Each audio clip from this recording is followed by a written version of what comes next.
केसी त्यागी ने हालांकि ये कह दिया कि नीतीश कुमार अब इधर उधर जाने वाले नहीं हैं, लेकिन जितने दावे के साथ अभय दुबे कह रहे हैं, क्या आप इस बात को उतने ही मुखरता के साथ विरोध करेंगे या स्वीकार करेंगे? नीतीश कुमार जा सकते हैं इंडिया अलायंस के साथ वापस दोबारा? जी,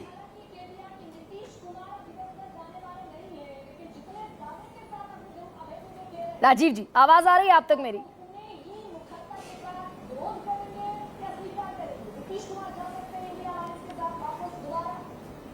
देखिए, ये पूरी तरह से निराधार खबरों को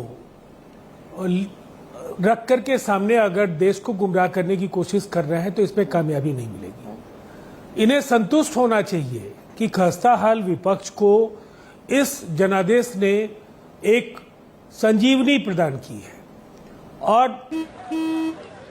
चल हो जा शुरू।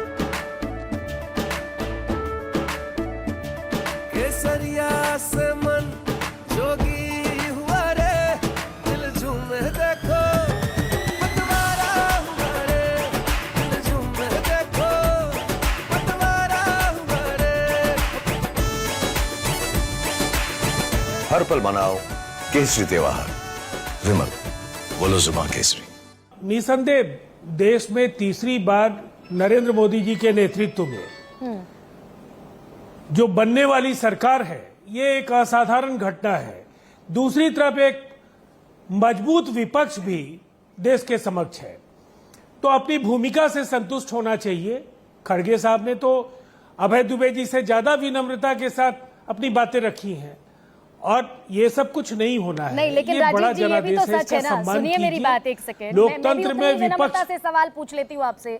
सच ये भी है कि जब नीतीश कुमार इंडिया ब्लॉक से एनडीए में आए, तब आप में से किसी को जानकारी नहीं थी कि नीतीश कुमार क्या फैसला लेने वाले हैं, और अचानक से नीतीश कुमार ने इंडिया छोड़ा और एनडीए चले गए, तो फैसला तो नीतीश कुमार लेंगे।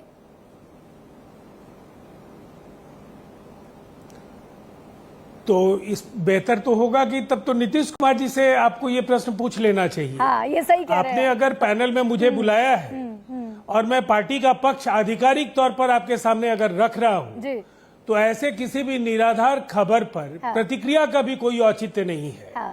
हमारी पार्टी की ओर से केसी त्यागी जी ने भी और मैंने भी लगातार देश के तमाम प्रतिष्ठित चैनल्स पर ऐसी अफवाहों को खारिज किया है। ऐसा कुछ भी नहीं है।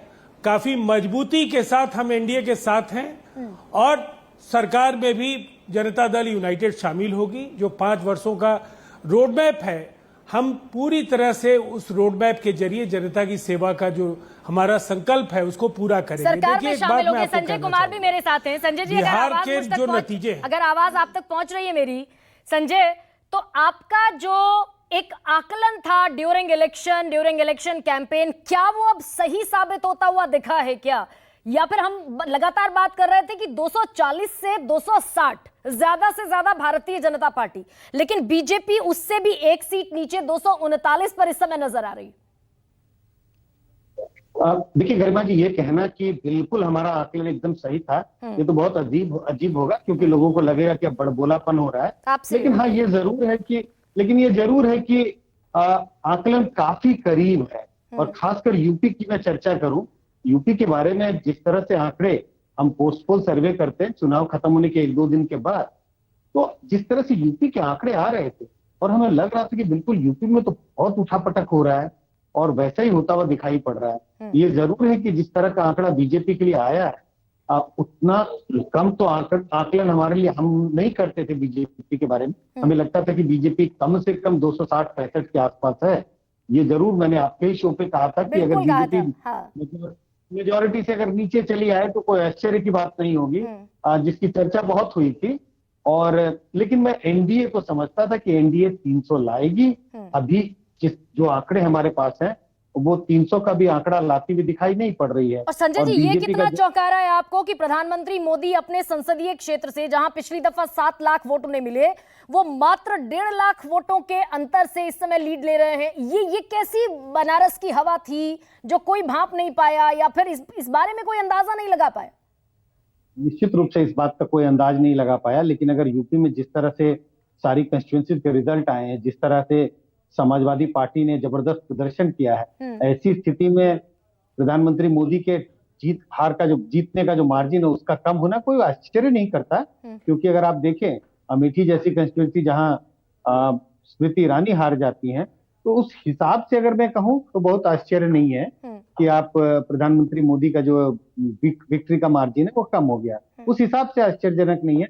लेकिन हाँ, अगर स्टैंड अलोन देखें तो बहुत अजीब दिखता है, क्योंकि पिछली बार अगर आप जीत हार का मार्जिन देखें, जीतने का मार्जिन वो बहुत बड़ा मार्जिन, बहुत बड़ा अंतर था। 5 लाख वोटों के अंतर से, तकरीबन 5 लाख वोटों के अंतर से जीते थे। सेकंड रनर अप जो था उसको तकरीबन 2 लाख भी नहीं मिले थे, 1,97,000 तकरीबन कुछ ऐसा वोट मिला था।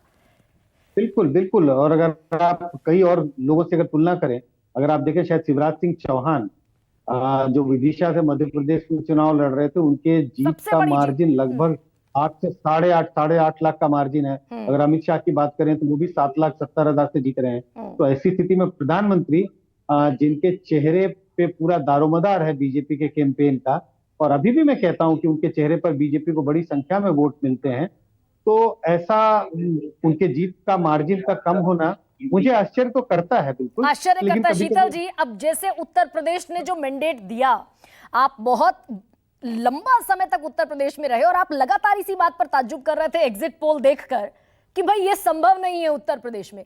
तो कौन सी चीजें चली? वो जो राहुल गांधी लगातार कह रहे थे आरक्षण खत्म कर देंगे, वो चला? महंगाई चली, बेरोजगारी चली, ऐसा क्या चला उत्तर प्रदेश में? नहीं, सिर्फ उत्तर प्रदेश तक सीमित करना ठीक नहीं होगा। उत्तर प्रदेश में आश्चर्यजनक स्थिति आई है, ये सही है।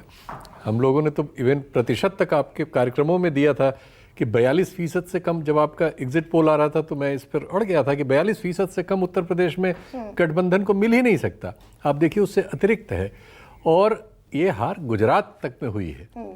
कोई सोच सकता था गुजरात में 1 सीट हारे हैं, और किससे हारे हैं? जो फंड रेज करके चुनाव लड़ी है महिला, और 3 सीटों पर वहां बहुत कड़ा मुकाबला है। एक सीट जो आप पार्टी हारी, कुल 1 लाख वोट से हारी है इस बार। पिछली बार 3.5-4 लाख का डिफरेंस था। तो ये पूरे देश में चीजें घट रही थी। राजस्थान के बारे में भी हमने कहा था 11 सीट वहां गई है। हरियाणा में आधा हो गया है, दिल्ली में बहुत क्लोज हुआ है। अब यहां से क्या बड़ा संकट पैदा होता है क्या? बहुत सारे स्टेट्स जहां क्लीन स्वीप था 2019 में, उन तमाम स्टेट्स में बीजेपी हालांकि बचा ले गई है। मध्य प्रदेश में भारतीय जनता पार्टी ने बेहतर किया, और छिंदवाड़ा की सीट जो भारतीय जनता पार्टी को कभी नहीं मिली, नकुल नाथ वहां से चुनाव हार गए। दिल्ली में अभी की स्थिति के मुताबिक 7 की 7 सीटों पर दिल्ली में भारतीय जनता पार्टी बचाती हुई दिख रही है। हिमाचल में 4 की 4 बचाती हुई दिख रही है, और अलावा इसके उत्तराखंड में 5 की 5 बचाती हुई जरूर दिख रही है। लेकिन खेला बहुत जगह हुआ है, उनमें महाराष्ट्र शुमार है, उनमें बंगाल भी शुमार है, उत्तर प्रदेश सबसे बड़ा राज्य है। हाँ, ये जरूर कहा जा सकता है कि जो चौथा राज्य है बिहार, वहां पर बड़ा खेला होते होते रह गया। मेरे साथ संदीप है। संदीप, मैं ग्राफिक के जरिए भी दिखा रही हूं, लेकिन महाराष्ट्र